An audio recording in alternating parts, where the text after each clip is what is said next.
12 players in 3 seasons? And we had 9 in this draft. I'm going to amend that, by the way, because I said on our show last week that we only had 7. We had 9, which is 2 more than Ohio State University.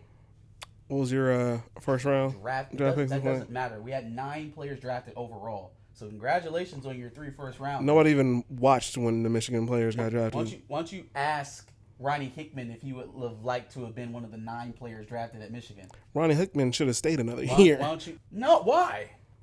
Because he didn't do that well at the second half of the last season. Because he would have been so much better his 5th year in college. Yeah, because he's going to get a national championship. That's not going to get him drafted. Yeah, anyway, but he'd be in a national light a little bit longer. Rumler, same way. You don't think he wanted to be one of the 9 players drafted off of Michigan's roster? As opposed to going undrafted? Being a practice squad dummy? Meanwhile, C.J. Stroud and... Yeah, fine. Great for C.J. Stroud. We just had a lot more players that C.J. Stroud, Paris Johnson. In a roster spot this year. Oh, I mean, we got players that are going to have roster spots. They just didn't get drafted. We have more. They didn't get drafted in the 6th and 7th rounds when nobody was watching. Who's more likely to actually stick with the team? Somebody that got used a pick on them? That got a pick used on them? Or somebody who wandered in off the street? And that's a non-guaranteed deal. I can't answer that question. Got drafted. I'd say the person who got drafted. I can't answer that question. Okay, well, I'd need to see the statistics. No, I don't think you do. Regardless, if we're tied since 2020, what does that make us? Top 5? We're basically on par with LSU, who's 3rd with 23. LSU had Joe Burrow and Justin Jefferson, all those receivers. Yeah, Jay Jettis, Jamar Chase. Jamar Chase is who I'm thinking of. Yeah, they were pretty successful. They probably got more first rounders than we do at that point. Maybe not. Let's talk about it. Let's just get into it. We talking about it right now. First rounders is not the only thing that matters. It's not. I'm not saying it's the only thing. It's not even like a. It does kind of matter. It really doesn't. Like it does. When you're telling kids there are only 30 first round picks. So if you're coming in here and you're going into a kid's home and he says, I want to get to the NFL, I want to get drafted, you are not limiting his scope to just the first 30 picks.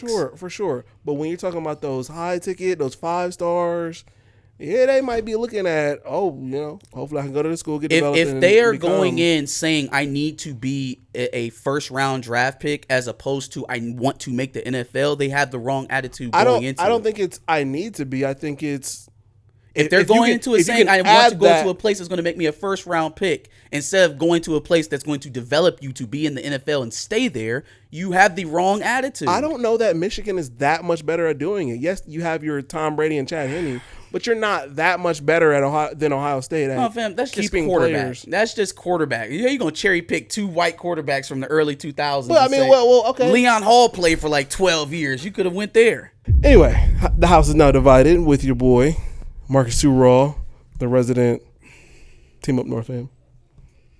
I had to. You didn't. I kind of did a little bit. And your boy Josh, a.k.a. Stacey G, the Ohio State fan in the room. I want to talk about a major thing that's happening right now, but I'll talk about that last. The first thing is that Peyton Thorne has made a decision. Auburn, right? He's going to Auburn. Okay. Along with a Ohio State receiver, one of the receivers from that second year group that I was talking to you about. Is that before. The 3rd receiver y'all lost this offseason? Technically, yes. But nobody that I'm truly concerned about. Okay. Caleb Burton. Oh, that's my cousin. Burton? I don't think that's how it works. I don't think that's going to make Auburn a contender. No, it's necessarily not. in the Auburn SEC. Is garbage. You know what I mean? I don't even know why. Of all the you could have went to Florida. Florida needed QB. Shit, I went to Missouri before I went to damn Auburn. Yeah. I probably would have went. I'd have went to Western Michigan and played for my dad before I went to go play for Auburn. And Hugh Freeze. I mean, he's not going to make either team a contender, so might as well go out to Western Michigan. Maybe he thinks he's not seen as an NFL quarterback right now. He'd be correct. And he thinks playing against SEC defenses will help with his draft stock. That is the only rationale I can. Don't see that being a thing. But I mean, we'll see. that's the only thing that makes sense to me is that I'll go to Auburn. I'll at least play versus some of the best defenses in the country, and if I play halfway decent, maybe I can find myself a roster spot. Sure. Maybe I can get drafted. Sure. Now, here's something interesting is that I believe he has already entered the transfer portal. Auburn's, I think, number one guy at quarterback right now, TJ Finley, who's also making Instagram stories where it just has the little eye emoji, and then Ohio State University as the tag. Oh, he coming to Ohio State? I want some of that TJ Finley smoke? Utterly confused by this. See, that's crazy because I told you to go pick up Peyton Thorne as a backup to Kyle McCord, but y'all ain't want him. Oh, but you want TJ Finley. I don't want TJ Finley. I want Kyle McCord. Oh, okay, bro. It's cool. But I just happened to notice that, okay, Peyton Thorne makes his way to Auburn. Okay. Now TJ Finley's making this weird Instagram story. Hey, man. What's happening TJ here? Finley, BJ Finley, don't matter. Michigan for Big Ten champs. Well, since you brought up Michigan, I guess it's time to talk about the big news that's happened in the transfer portal within the past week or two. So what's been the biggest problem getting over the hump and getting to the Big Ten championship out of the West for Iowa? Offense. Defense has always been really good. Yeah. And so, maybe with some offensive weapons, Brian Ferentz can make things right on that side of the ball. You better hope so. 25 points per game. Well, they have Cade McNamara. Mm-hmm. They have Erick All. And now they have just added Ohio State wide receiver Kaleb Brown, who is better than Caleb Burton. So that's why I wasn't so worried about that. Hey, man, listen. Do what you do, Iowa. I hope you get them 25 points. I hope you get them. Am I afraid of you to meet you in the Big Ten championship? I want you to be there at the end of the year. I was going to say, that's going to be the perfect story. I don't think that either one of us would be worried about who's coming out of the Big Ten West, being that ultimately every year at this point, the Big Ten championship is between us. Not if it's Iowa. Illinois, maybe a little bit more because they have a pulse offensively. But yeah. I don't. 25 points a game versus our defense is nothing. That's 15 points. But you don't think they are better than what they were going to be last year offensively? Slightly, yeah, sure. With Cade, talent alone, they're better than what they were last year. Do I think that Brian Ferentz is going to be able to surpass his 25 point per game mark? I would say he's probably going to be at about 25 points per game. What? And that's why they set it there. Yeah, you think so? I think Kurt Ferentz put that margin in a good enough place to where he knew what his son's capabilities are. Even probably with not try to get him fired, but also hold him responsible for the putrid offense that they've had over the last couple of years. So, yeah, I think 25 points is about his capacity. Even with the upgrades at least quarterback and receiver, I don't know that Erick All is that much of a improvement from what they had at tight end. Well, last year, they've always had good tight ends. Erick All is a little bit more athletic, but they had Sam Laporta last year. They're pretty good. Traditionally, you're right. They do have good tight ends, but the outside, Cade is definitely better than Petrus. And oh yeah. No, you got an Ohio State receiver. Decent quarterback last year, they probably would have won the West. Yeah, they were already in a 4-way fight with Minnesota and Illinois and Purdue. So yeah, for sure. I think they with the improvements that they made on the offensive side, they have at least secured, and especially since all three, Purdue, Illinois, and Michigan have lost key players. Mm-hmm. I think Iowa's almost a shoe-in unless homeboy got Wisconsin looking real good out of nowhere. Fickle. Yeah. So I think Iowa's the closest thing to a shoe-in that we've got for the Big Ten West this year. Just with the moves that they made simply in the transfer portal. Yeah. That's how you do it, Mel Tucker. Yeah, that's the antithesis of Mel Tucker right there in terms of transfer portal use. Facts. But no, they'll definitely be better than they were last year. Are they going to set the world on fire offensively? I don't think so. Probably not. I don't think so. Because at the end of the day, it's not like either of these players were starting. Well, okay, so Erick All might have started because Schoonover was your starter. It's Cooney. But the rest of them weren't starting, so sure. Yeah. Sure. But they are at least talented players at the very least. Fair enough. So it'll be interesting to watch Iowa, I guess, is the moral of the story there. we kind of talked a little bit about the USA Today image that you've that you scoured the internet for. No, courtesy of this is PFF. I saw it on Minutes 2 Sports. Shout out to Chris. Got to get him back on, talk some this offseason. Shout out to Chris and nobody else. I mean, well, shout out to Zach Smith. I don't know Zach though. I don't know that man. We know Chris. Fair. It's just funny. So this is a list of most NFL draft picks in the last 3 years, right? So sitting up top is Georgia with 34, as to be expected. Not far behind them. Well, actually, yeah, that's considerably. That's like almost a whole draft's worth behind them. Alabama at 27. So Georgia really these last 3 years, obviously back-to-back national championships, had by far the most draft picks. Not just first round, but overall. We talking about 34 players. The majority of that number is outside of the first round. LSU 3 at 23. 4 tie. Michigan and Ohio State at 22. 5 is Penn State at 20. 6 is Florida at 17. 7, you got Oklahoma at 17. Okay, so hold on, I'm sorry. Florida and Oklahoma are tied at 6 for 17. Then 8 would be Cincinnati with 16. 9 is Pitt with Notre Dame and Pitt are tied with 14. And North Carolina is rounding out the top 10 at 13. Or North Carolina and UK and Kentucky and Clemson. Jesus. Clemson only had 13 players drafted over the last 3 years. That ain't good. That's going in reverse. I would say that list makes absolute sense because you're talking about 3 teams who won national championships fairly recently, at the very least, with LSU, Alabama, and Georgia. Yep. And then you've got the next 2 are arguably 2 of the best teams outside of that 3. And then Penn State's a little bit of a shocker, but not that much. Cincinnati, to me, is probably the biggest shocker. With 16? That's Cincinnati's the biggest shocker, and then Clemson. Cincinnati had more players drafted in the last 3 years than Clemson. That's very surprising. That is surprising. Clemson and Notre Dame. Mm-hmm. That is very surprising. Yeah. You know what else is surprising? I had a South Carolina fan in our comments barking about all the players they had drafted over the last 5 years. Blah, yada, yada. You've had 12 players in the last 3 seasons. Okay? I don't know what they were showing Nicholas Harbor when he came down there, but it sure wasn't NFL draft picks. Yikes. It was warm weather. Yeah, it had to have been. Yeah, no, also another thing that stands out to me is that while, yes, I'm looking at this roughly top 15, top 20 of draft picks over the last 3 years, and at the very tippy top, yeah, you got your big 3, Georgia, Alabama, LSU. But then after I get into the meat of the rest of this ranking, Michigan, Ohio State, Penn State, Wisconsin, I can't really see who's on this bottom row.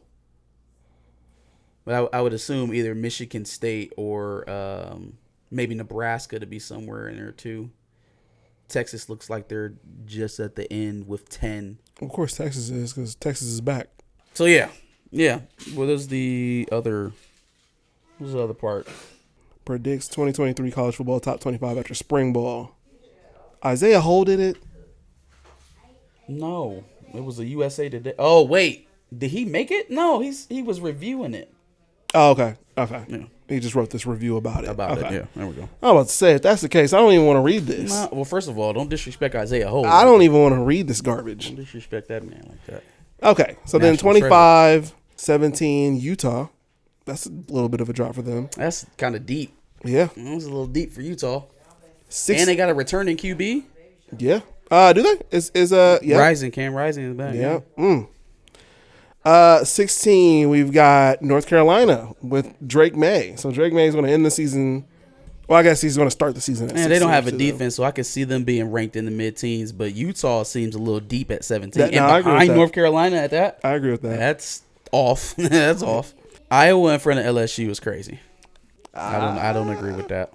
We'll see. Yeah, being the Big Ten homer that I am, I don't agree with that. We'll see. 12, Tennessee Volunteers. 11, Washington. Tennessee is 12? Tennessee is 12. Yo, what is y'all really must think Joe Milton gonna be the next him. He gonna be the next one. Y'all have to believe that, because what else are you basing that on? If Tennessee doesn't find a defense in a hurry, it'll end up as expected, at best third in the conference. Facts. 11, Washington with Michael Penix. Is he returning? Yep. Okay. 9 is Texas. 8 is Clemson. I don't know if I like Texas in front of USC, but I'm not mad at it. They both ended their season similarly, so I could see that. Yeah. 8 is Clemson, which I don't know how they get up that high. That's very high. That's very high. I don't know how they get up that high. That is very, very gracious of them. It is. I agree. 7 is Notre Dame. Okay. And then right after that is 6, Ohio State. You can start us at 6 all you want. That's at least you top 10, bro. You can start us at 6 all you want. We will end up top 4. Let's rationalize it, right? Obviously, a stride on defense needs to be taken again. You're replacing your Heisman Trophy candidate quarterback with the first-year starter, right? Offensive line play is in question. So there's obviously enough talent there to vault you into the top 10, but there are some questions in terms of... Which is why I'm not mad at a preseason 6. saying 6. Okay. But, we'll end up in the top 4 by the end of the season. So I'm not really worried about it. 5, Florida State Seminoles. That's high as hell. That is high as hell. A lot of people top seem to 5? think. A lot of people seem to think this is going to be Florida State's year to. Yeah, but top 5. Okay. Even worse, number 4, Penn State Nittany Lions. What is this? What is this? Woo! They what love is this madness? Penn State. What is this madness? They are loving Penn State. Penn State in front of Ohio State is a little nuts. That's nuts. That's nuts. What is this? That is nuts. Switch Penn State and Ohio State, and I feel like this list is perfect. Well, no, it's not perfect. We found a lot of other stuff, but it gets a lot better if you switch those two, for sure. It gets better, for sure. Number 3 is Alabama. Okay. Number 2. Big Blue. Go ahead, shout them out. Number 1. Georgia Bulldogs. Yeah. And, of course, they include a picture of you guys. Yeah, they don't have to do that. But they did. Literally from 2 years ago. But that didn't even happen last season. Actually, photo, Isaiah Ho. He included that in there. It's a good photo, but I'm just saying, like, that didn't even happen. He didn't have to do that. Isaiah. Good job. Yeah. That list needs a little bit of work. That list needs a little bit of work. A couple tweaking, but I sure did like the top 2. Yeah, that probably won't stay the same throughout the rest of the year. I'll let you interpret what that means. No, that's fine. If you want to interpret that as... I'm actually not in love with being at the top of the rankings to start the season. I feel like there's a natural amount of anxiety to protect it, as opposed to building up and climbing to become top 2. Yeah. So I honestly wouldn't mind sliding back a little bit. Maybe we have a rusty performance sometime in the early parts of the season and they drop us back a few spots. Yeah, let's hope it's not in the first 3 games. No, I mean, it could. We can be rusty as hell versus any of those first 3 teams and still win by 50. So I'm fine. Oh, well, sure. I guess when I'm thinking of rusty, I'm thinking you guys are escaping a close one against a Maryland or something even along that. If that's what it takes to light a fire. But I'm not anticipating they're going to have hard time staying focused. Especially with Homeboy being their offensive coordinator. Gaddis, that is going to be a game, boy. That is going to be a game. Did we play that game in Maryland last year? Loxley's got an offensive coaching staff. It's at Maryland this year. Oh, that's going to be beautiful. He's got an offensive coaching staff. Loxley is the head, and then 2 co-offensive coordinators, Kevin Sumlin and Josh Gaddis. So Josh Gaddis ended up in another co-offensive coordinator. Yeah, no, he's a loser. But he honestly, if he takes out of this what he's supposed to, he could learn a lot from Locke and Kevin Sumlin while keeping the coordinator position. He really did that man a favor. Like, Loxley is truly a real one. He did that man a favor. He let you keep your title as offensive coordinator, but he clearly put you under the tutelage of somebody who knows more. But you're going to be so to the public, it seems like everything's fine. But you definitely got here second, and it seemed like it was as a favor for Mike Loxley because you just got fired from Miami for sleeping with some other recruit's mom. Yeah. parting shot for the episode. Shout out to latest Michigan commit into the still number 1 class in the 24/7 composite rankings. Channing Goodwin, legacy recruit. 4-star out of North Carolina. What was it? What is the high school Jayden Davis is at? No clue. Mater Dei, I think. Is that it? I don't know. I can't remember. Wherever he's from, same high school as Jayden Davis, teammate of future Michigan commit Jordan Ship. You know what I mean? Just keep stacking up this class, fellas. Once we get Aaron Scott and Bryce West, it won't matter. Hey, the sounds are that we're leading for Aaron Scott.